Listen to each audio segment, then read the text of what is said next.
Pessoal, beleza? Hoje vamos fazer aqui mais um autovlog. Hoje pra gente falar de tudo um pouco.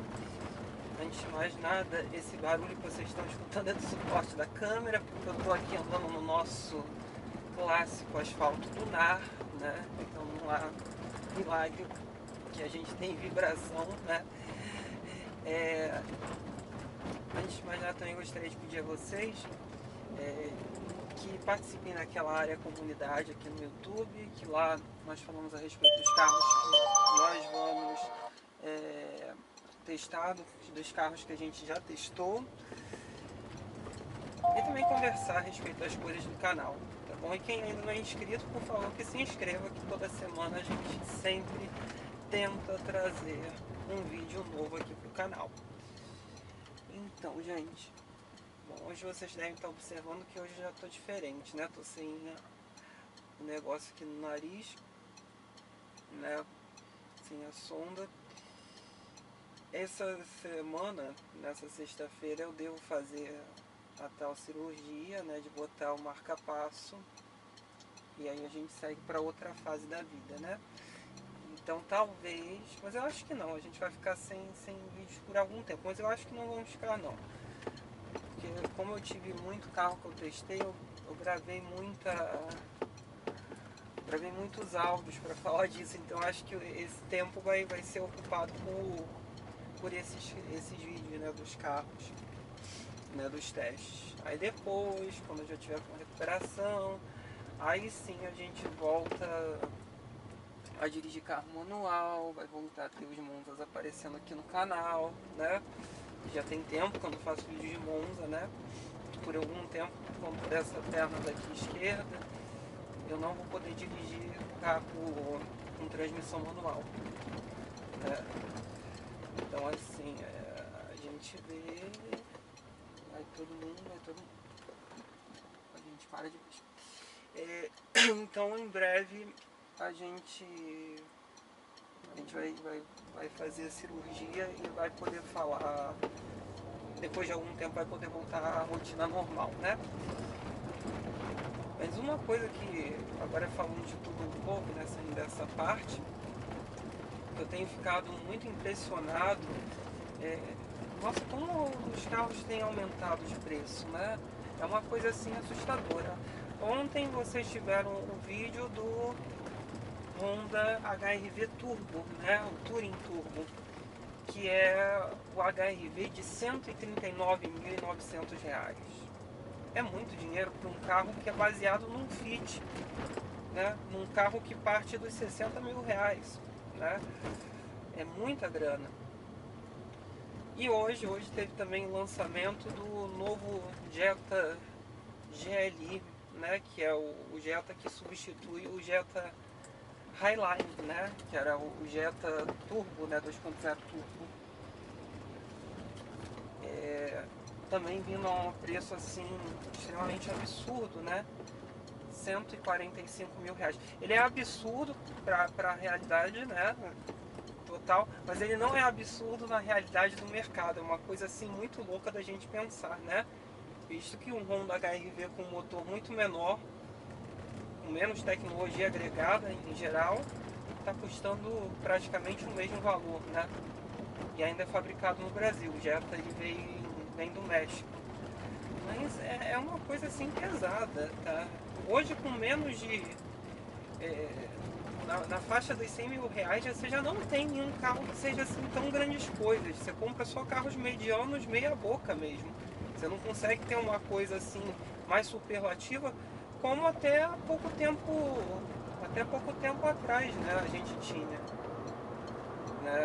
É uma coisa assim assustadora, né? A gente que gosta de dirigir, a gente que gosta de sentir prazer num carro, está cada vez sendo mais privado disso, né? Então é complicado. É complicado.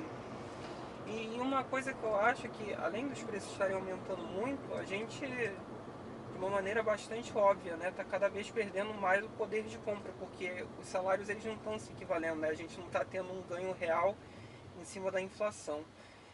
Isso daí é um 208 GT? Não, isso não pode ser um 208 GT. É que o carro tá com, esse 208 ele tá com escape duplo, mas está sem o aerofólio. Então assim, é muito dinheiro para carros que não estão trazendo nenhum diferencial, né? Vocês imaginem a até 2, 3 anos atrás a gente comprava o Accord, que é do sedã grande da Honda, na faixa dos 147 mil. Um carro que é importado dos Estados Unidos, né? Continua sendo importado dos Estados Unidos. Tem um motor V6, né, de 3,5 litros. Por que eu falo isso? Deixo isso bem claro. Porque por ele ser importado dos Estados Unidos, ele paga uma taxa de importação mais alta, porque não existe um acordo bem firmado. E também a litragem do motor ele paga mais imposto, tá? Os motores acima de 2 litros eles pagam mais imposto em cima da produção. Então é um carro que pagava muito imposto comparativamente, né? E se a gente volta um pouco no tempo, a gente está falando aí do Jetta de 150 mil reais, vamos pegar o Golf GTI, né? O Golf GTI da 7ª geração, ele foi lançado aqui no Brasil em 2013, né? Quando ele foi lançado, ele vinha da Alemanha, trazia inclusive freio de mão elétrico. Eu não sei se agora, ele voltou a ser importado agora, né, que deixaram de fabricar aqui no Paraná. Eu não estou me recordando agora se ele voltou a ter o freio de mão elétrico, mas se ele vem do México, não. Mas voltando aqui ao que interessa. Ele custava R$ 94.800, o que era um valor pleno pelo carro, né? Era um carro que entregava muito. Hoje o mesmo Golf GTI, com a mesma configuração, a única exceção é uma evolução no motor, né, que ele agora tem 230 cavalos, que dá uma pouca diferença, não é uma diferença assim gritante. O carro parte de 150 mil reais. A mesma coisa aconteceu com o Fusion, né, GTDI, que é o Fusion Turbo. A mesma coisa, um carro que até pouco tempo atrás ele estava na faixa dos 90, né, 90, 95. Hoje é um carro que chega a 180 mil reais. Então a gente está cada vez ficando mais distante de carros que são interessantes. Até mesmo para o ramo de PCD, eu estava refletindo isso. A seara dos PCD, né, dos carros específicos para pessoas com deficiência, era interessante. Tá? Você tinha sedãs médios, carros de qualidade mesmo, como 408 THP, você tinha o C4 Lounge THP Flex, né? Para quem não queria um francês, tinha até Corolla GLI, que ia naquela faixa dos 69.900. Tinha Civic LXS, tá? Isso voltando a um tempo bem mais para trás, tá? Mas o Civic LXS também fazia parte dessa seara dos carros PCD. Hoje a gente só tem carro ou carro compacto ou carro feito para país de terceiro mundo, carros com plataformas horrorosas. Eu até estava pensando que o Senado, né, deveria aumentar, né, o valor para a isenção, visto a quantidade de aumento dos carros, né, porque a isenção ela fica até 69.990. Antigamente, acho que até 2010 ou 2009, existia também uma questão de potência, né, que o carro não poderia ter mais de 127 cavalos. Isso foi modificado, tanto que, por exemplo, esses Peugeots, os Citroën têm 173, o Corolla tinha 144. Então, assim, é complicado, tá muito absurdo o preço das coisas, né? Como é que a gente consegue ter uma coisa boa, uma coisa de qualidade dessa forma? Não consegue, né? Não consegue. E muita gente não pensa, o preço do carro aumentou, mas tudo aumenta junto, né? O que acontece? O preço do carro aumentou, você vai ter o IPVA muito mais caro. Por exemplo, vamos pegar o Duster. O Duster foi lançado em 2012, ele tinha ali um preço na casa dos seus 50 mil reais, começava em 50 mil reais, né? Hoje um Duster ele parte ali de quase 70 mil reais, vamos botar 70 mil reais.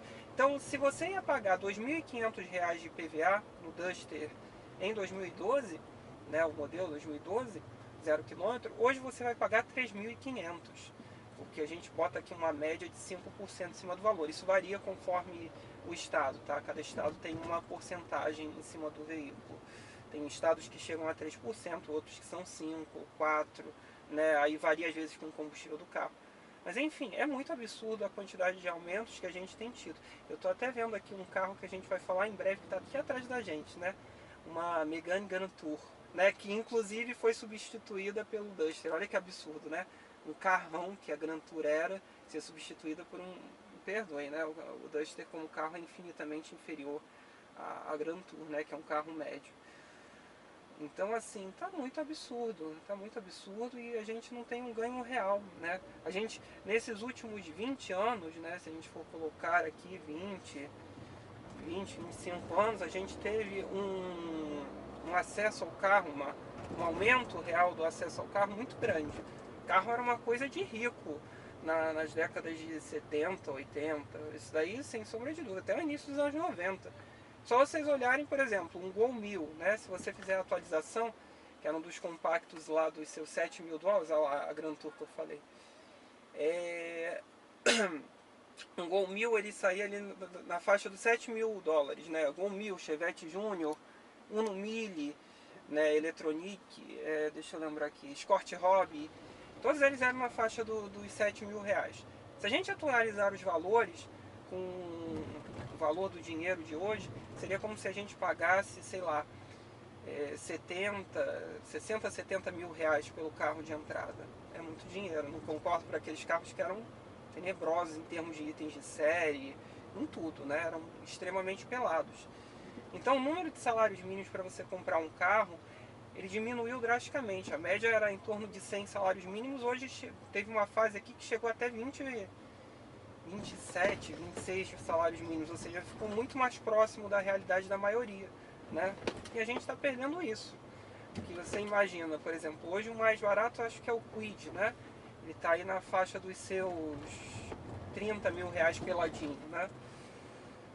Também tinha o Cherry QQ, só que eu não sei se o Cherry QQ ainda está sendo comercializado, né? E também ficava nessa faixa. E o salário não está aumentando, e os preços aumentando. Aí se você pega, por exemplo, os compactos que ficavam na faixa, né, nessa faixa, você tinha até Sandero, né? Hoje um Sandero mais pelado que seja, ele está lá na faixa dos seus 40 mil reais. Que é muito dinheiro, né? Por um carro que não entrega porcaria nenhuma. Não é porque ele é econômico ou que eu gosto do carro que eu vou falar aqui, porque o carro ele vale pelo preço que ele custa, não vale. O Onix é um exemplo. Um carro de uma plataforma de 7 anos atrás, né? E que continua com um preço assim absurdo, né? Aliás, ele está aumentando cada vez mais, né? Então tá complicado, né? Eu até mesmo estava assistindo um vídeo do Relax na Moto, né? Do Severino. Esses vídeos dele são muito legais, né? Ele estava fazendo um comparativo entre a PCX e a NMAX, né? Eu me lembro que em 2014, antes do Palio vir, né? Aquele Palio Fire que eu cedi pro meu pai, eu pensei muito numa PCX. Eu cheguei a quase comprar uma PCX, né? Mas foi um rolo, acabou que a PCX não saiu e saiu um Palio Fire. A PCX naquela época ela custava na faixa de 9 mil reais, eu lembro disso. Hoje a mesma PCX ela tá ali na faixa dos seus 12 a 13 mil reais. Eu falei, é o quê? Aí você compara, por exemplo, os acessórios entre a NMAX, né, e a PCX, né? Até mesmo a tecnologia agregada no motor da NMAX é bem maior, tem inclusive comando de válvulas variáveis. Eu achei isso interessante, porque uma moto, eu não sabia que moto poderia ter isso, né? 4 válvulas por cilindro, né? Um trabalho mais bem executado, mecanicamente dizendo, e ela custa um pouco menos. Mas enfim, o que eu quero levar com isso? Em 3, 4 anos, a PCX aumentou mais de 4 mil reais, ou seja, quase 50% do seu valor na época. É muito dinheiro, é muito dinheiro. A gente tem que ter atenção. Aí muita gente fala, eu vou comprar carro usado. Mas até o carro usado está aumentando, porque se deixa de ter demanda para o carro novo, todo mundo passa para o usado e o usado começa a ser mais buscado e é a lei da oferta e demanda. Então aumenta o preço também. Imagina, aí eu pego, por exemplo, o Fluence, né? O Fluence, eu me lembro que o Fluence era um